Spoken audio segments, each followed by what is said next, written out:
organization that's getting a lot of buzz is called Generation Z for Change. Now, when you hear about this group, it sounds like they're doing really progressive things, right? They talk a lot about the need to fight back against climate change. They talk about that. They talk about what's going to be left for their generation. And the name of the group is Generation Z for Change. And change sounds like a positive thing, right? Well, I had some things to say about this organization after there was a video of one of the members of the organization, Elises Response, that went viral on Twitter of her interrupting press secretary, Karine Jean-Pierre, about how important the climate is to her generation. And there was something very off to me about this interruption. Having seen multiple people do these types of, interruptions and pushing back against politicians, whether it's been Jose, whether it's been Lucy from Indie News Network, whether it's been other activists that I've run into here pushing back against the politicians in reference to legislation and issues that matter to a lot of us. There was something off about this one. And I think you're going to see it too. Because the number of times where we've seen Jose confront these politicians and Lucy confront these politicians, one thing that seems to remain the same is that they are removed from these events. But you'll notice in this particular clip, not only is Elise not removed, she's allowed to continue saying everything she needs to say, and she's not interrupted by the press secretary. Now, Jose has not confronted the press secretary. Lucy has not confronted the press secretary. They have confronted congressmen and women, senators, journalists. So you tell me how this young woman here is able to finish everything that she needs to say and not be interrupted once and not removed. Let's go ahead and get into the video clip here, because people were pretty mad at me for this, for calling this out, but I had receipts. Let's get into that interruption.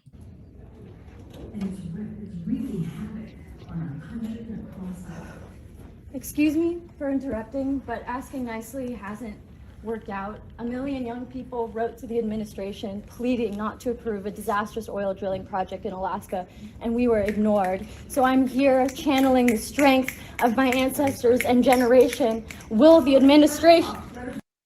Let's go back. Look at the way when she stands up. This is why I said this was staged. Like, you can't tell me. Watch this.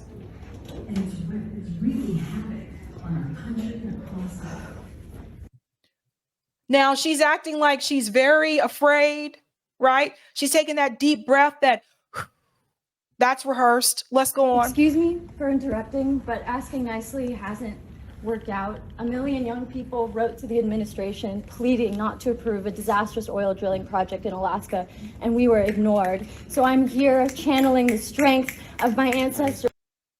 Watch this now, okay? Now, here he comes up to basically do what would have been done to Jose or Lucy. They would be told to be quiet, sit down, leave. But watch this, watch. And generation, will the administration stop approving new oil?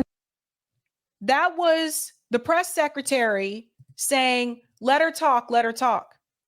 The same press secretary that won't let Simon Batia, who is a White House journalist. This is the guy you see a lot of times, like she would never call on him. So eventually he got to the point where he would be like, hey, you need to call on me. You won't answer any of my questions. That guy, he's on Twitter too. But think about this now. She's just going to let just a random activist not only stand up and say what they want to say, but she's going to let them continue to talk. She's going to say, let her talk, let her talk. But she won't let journalists talk. Journalists who are supposed to be there when their job to cover the White House events. She won't let some of them talk, but she's going to let her talk. Why would she let her talk unless she knew who she was. And we're going to get into that. Watch this. Will the administration stop approving new oil and gas projects and align with youth, science, and frontline communities from the North Slope of Alaska to Louisiana? First of all, I appreciate your... Notice no one boos. How many times have we seen these events where no one boos? Okay, let's continue. courage.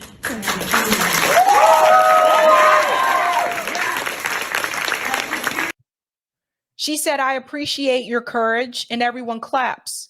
When does this happen, people? When does this happen? She interrupted her. She wasn't called on to speak. She interrupted her just like Jose has interrupted politicians, just like Lucy has interrupted people, and they're thrown out. But she's told, let her speak. I appreciate your courage. Let's continue.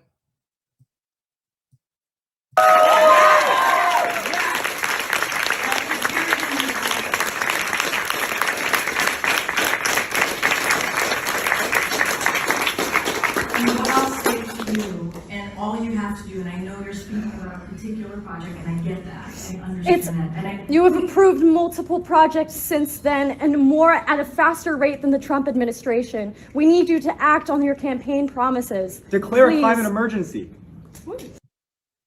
No one cuts her off, which, by the way, she's correct. They're not acting on their campaign promises. That's 100% true.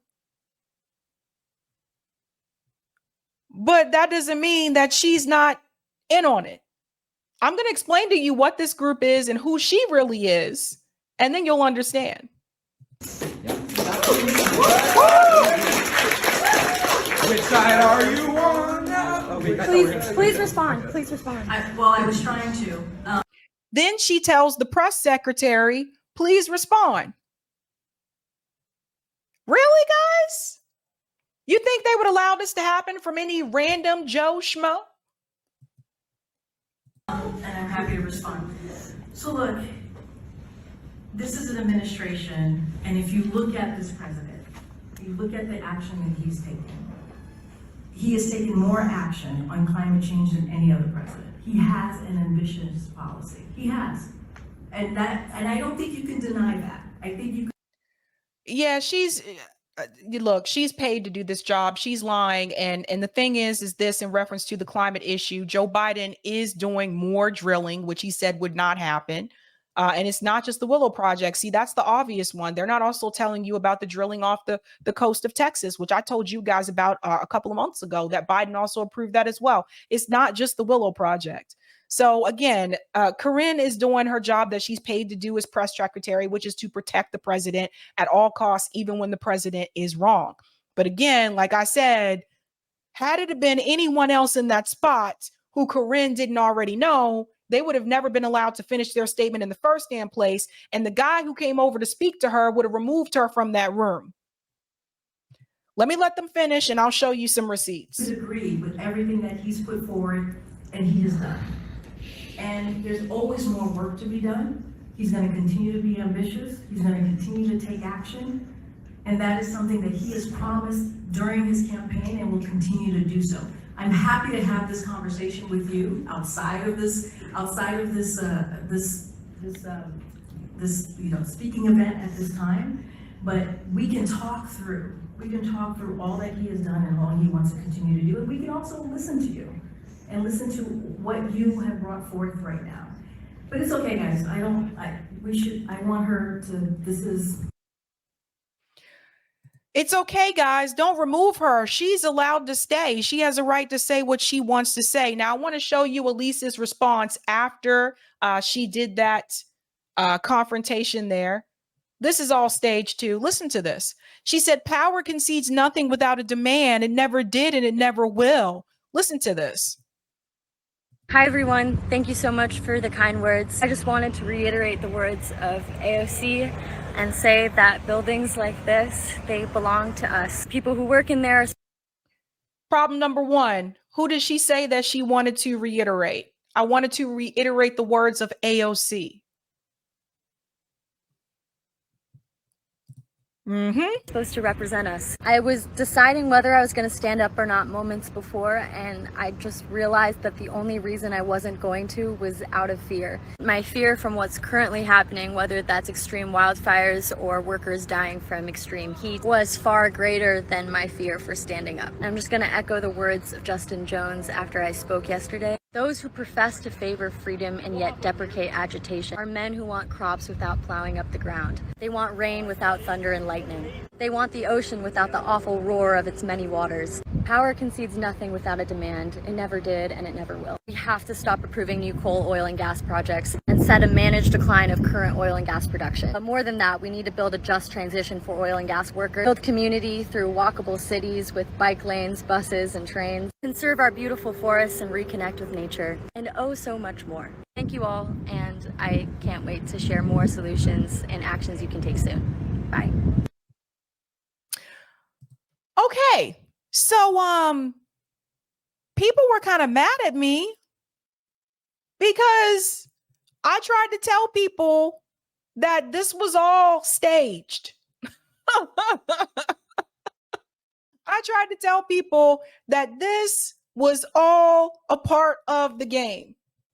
Now, people came after me on Twitter. I had a tweet. I have to find it. I don't have it up there. But I had a tweet that said, this is staged. It got over 3,000 likes, I think. And some people were really mad. As if I wouldn't have done research first and checked and had receipts. Now I want to show you what Nuance Bro said, and then I'm going to show you receipts to back up what he's saying. Even Marianne Williamson fell for this. So many people fell for this. Look, Marianne retweeted saying what needs to be said. As if this is just some random person who attended this event and just was really brave and decided to stand up. No, she's one of them. Let me show you how. So I said she's an op. She is controlled opposition. Listen to what I retweeted Nuance Bro, right? So look at what he says. She is the executive director of Gen Z for Change, which used to be called TikTok for Biden. And they have been to the White House multiple times to meet with Biden and even Barack Obama. KJP, which is Corinne Jean-Pierre, knows exactly who she is and, of course, allowed her to speak.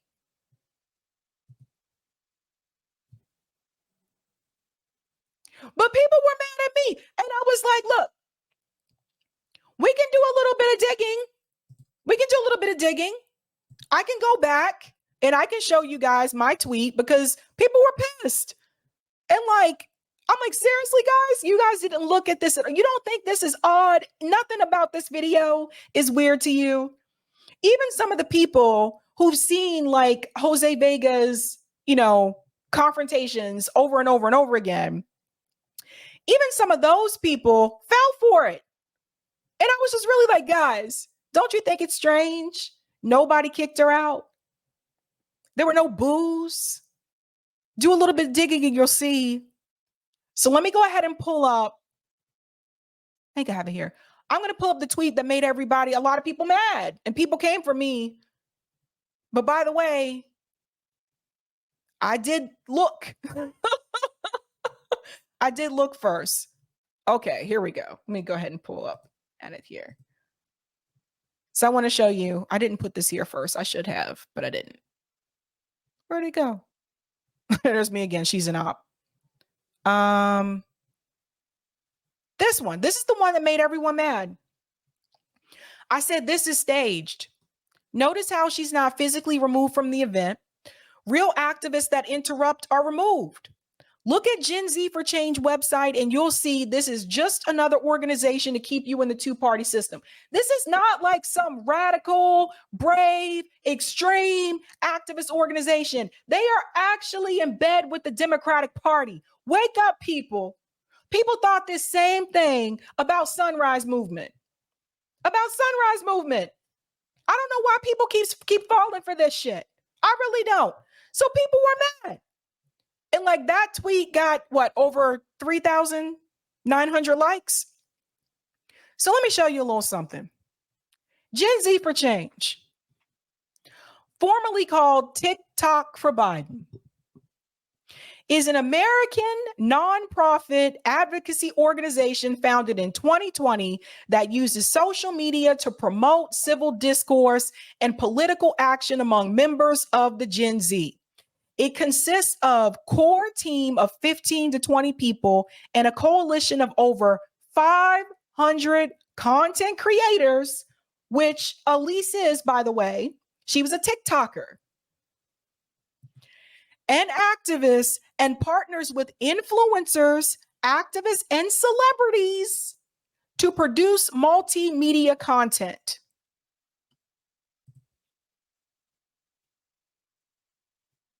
I mean, it's just, I don't know what else to say to people. Like, I don't know what else to tell you. But having seen these things multiple times and been a part of people who have confronted people, been a part of those things, it was very obvious. Now, she's in a room with Barack Obama. Some of you may not have saw this. This was 1 year ago. By the way, it's on the fucking channel. Gen Z for Change. Gen Z for Change. They have a YouTube channel. You can find her on there too, okay? Discussing digital organizing with President Obama. I don't have to play the whole thing. Just look, watch this. Watch this. How are you? So nice to see you, Elise. You want to start? Yeah. Come on. What you were saying in the beginning really. Who's that? Who's the girl right here sitting at the damn table with the t-shirt on that says Gen Z for Change? Notice what he said right at the beginning. Pay attention. Make sure the captions are on. Listen to what he says right at the beginning. How are you? So nice to see you, Elise. How are you? It's so nice to see you, Elise. Because he knows her name.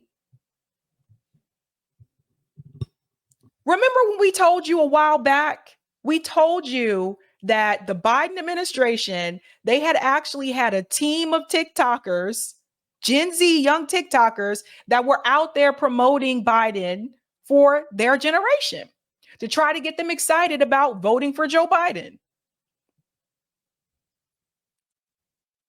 This was Biden for TikTok. They changed the name Gen Z for Change to do something similar to what a name like the Sunrise Movement would do, right? Gen Z for Change sounds positive. Sunrise Movement sounds positive until you see where their money came from. And we went into that. We went into how Sunrise Movement was taking money from George Soros. All these people were in bed with the Democratic Party. That's it. Look at this. Now she just chilling in the room with Barack Obama. You want to start? Yeah. Come on.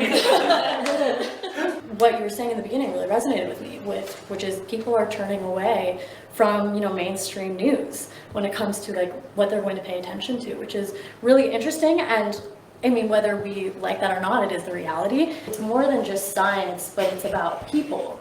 And the truth telling comes from what people are experiencing on a day-to-day basis. And while we may lack mainstream media now, what we have now is what mainstream media won't talk about. And even though we don't have, journalists on TikTok, what we have is teachers talking about how they don't have funding for their classrooms right now. We have indigenous creators on the ground trying to, like their water protectors, trying to stop pipelines from being built. And I think that there's an immense opportunity as there is challenges with the polarization that's going on right now, because we're creating this whole new world where now we can prioritize maybe people, and maybe that is the truth telling that actually exists. Like creating movements actually dispels disinformation. How are you? So let me tell you what's happening here, people. Okay. See, I was not born yesterday. All right. This is just another organization pretending to be progressive pretending to be, we're a little bit radical, we're on the outskirts, we're trying to fight back against the man and the power and the people, but they in bed with the people. They in bed with the damn party. You don't get to listen. Let me make something clear here. This was last year. This was 1 year ago. She had already met with Barack Obama. Now you sit back there and you tell me that Corinne Jean-Pierre doesn't know who she was. She knew exactly who she was, and that's exactly why she let her stand up and speak, and she did not interrupt her, and she wasn't removed.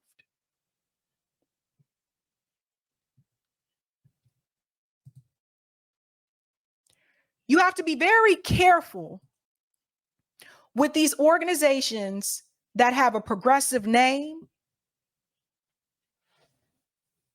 without looking into the details of that organization. If they were TikTok for Biden, they still TikToking for Biden, okay? They just under a different name, boo. By the way, for all the people who told me that I was wrong, I accept apologies via DM or email. Okay? I don't usually brag about that. But the number of people who came after me, you're just being mean. You don't know what you're talking about. No, y'all motherfuckers didn't know what y'all was talking about. And shout out to BSKY. Thank you, BSKY. BSKY said, I think everybody owes Sabby Sabs an apology.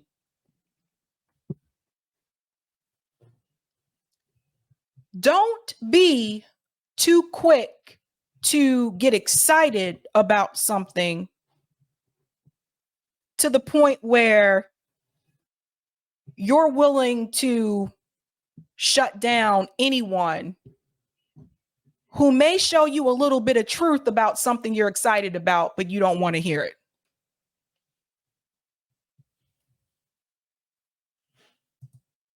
So that's that. Oh my God, that is that. And to show you an example, we don't forget about you, Jose. We didn't forget. Jose he responded to that. He responded to this. And Jose said, I'm Gen Z too, who cares also about our environment. Could you share my action in asking people in authority about why the U.S. is committing an environmental disaster? Just as a reminder, here's Jose. Watch how he's treated. We'll speed it up a little bit. Oh, is this the lecture hall with Seymour Hersh? I'm looking for the one with Seymour Hersh because it's a policy and press hall event. So shouldn't we be talking about the Nord Stream since that's the biggest story of the century? And you guys, I'm sorry. I mean, you have the executive editor of the New York Times there who came out with a phony story to try and block Seymour Hersh. It's just kind of funny how that happened, I mean, did you even acknowledge Seymour Hersh?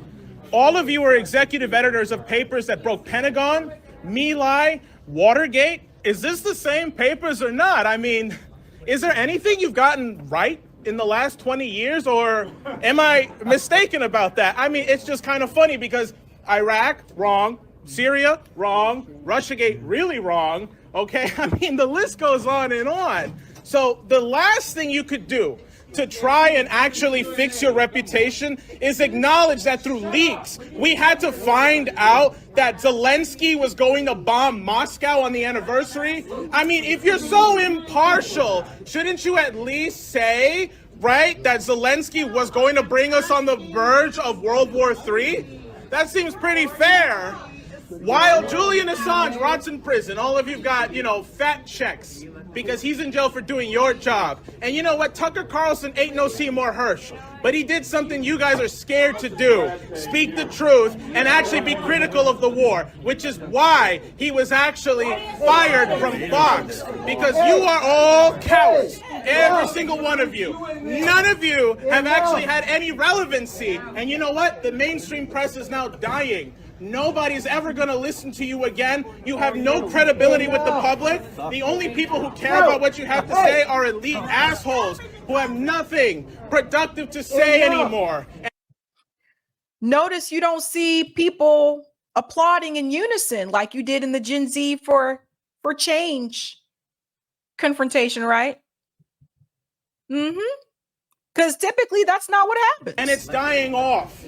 So will you at least say something, either about Nord Stream or Ukraine, or the fact that Zelensky brought us to the verge of World War III, and the only reason we knew about that was through leaks? Go ahead. It's a free speech event, right? You guys are the press. Let's say something here. Mr. Khan, come on. You know, you're the executive editor of the New York Times, you know? I'm just trying to get into some good trouble here, man. Ooh, listen, Karen, get out of my face for a second. I got to talk to these gentlemen. Okay. Well, I just want to hear what they have to say. Go ahead, I'm done. Wait your turn. You're not going to tell to you. Come. So here's a security officer. I don't know who this guy is, but you see how they already bringing people in to come. This is what usually would happen. You could project if we can't. I would just say I think it's important to hear everybody's point of view. Yeah. So thank you. All right. I do think that we need to give our moderator a chance to ask other questions. We're on the verge of World War Some III. of the people in the audience also do so. Thank you. Really, thank you. Say something about this bombing. We blew up the Nord Stream pipeline. Listen, don't stand there while there are people rotting in prison. Nobody said anything about Uhuru, right? The socialists who are in jail for being critical of this war. God damn it. You see, that's typically how they handle you. That's also how they handle people like Medea Benjamin. I've seen her dragged out, handcuffed, and I'm supposed to believe that this woman from Gen Z for Change just allowed to stand up so freely and just say what she needed to say and not be interrupted and not be booed and not be dragged off. Get out of here. Get out of here. And Medea Benjamin has been very nice in her confrontation sometimes. And I've seen her drag this woman off. I'm going to go to some of the comments and we'll go to our next story. Thank you, Larez says, fake. Dems using her to be the next AOC. Just watch. Bingo. In short, what they're doing, they're using people like her to basically take young people, give them some type of hope, and she may have this hope herself. Give them some type of hope, shovel them right back into the Democratic Party, and make them believe that there are actually going to be some changes in some of the things that they're fighting for. When in reality, they have no idea how these parties really work monetarily. They have no idea the amount of money that flows between the corporations and the military industrial complex. They have no idea to realize that these people don't have any intention on doing what needs to be done to protect your future, boo. Thank you, Diego. I'm a staff reporter from NBC and you're on point. Hi, Diego. What's up, buds, not bombs? Got him. Yo, the number of people that came for me, man, I was like, y'all ain't do no research yet. Thank you, Frank. Run Sabby her apologies, y'all. I accept apologies via DM or email. All right.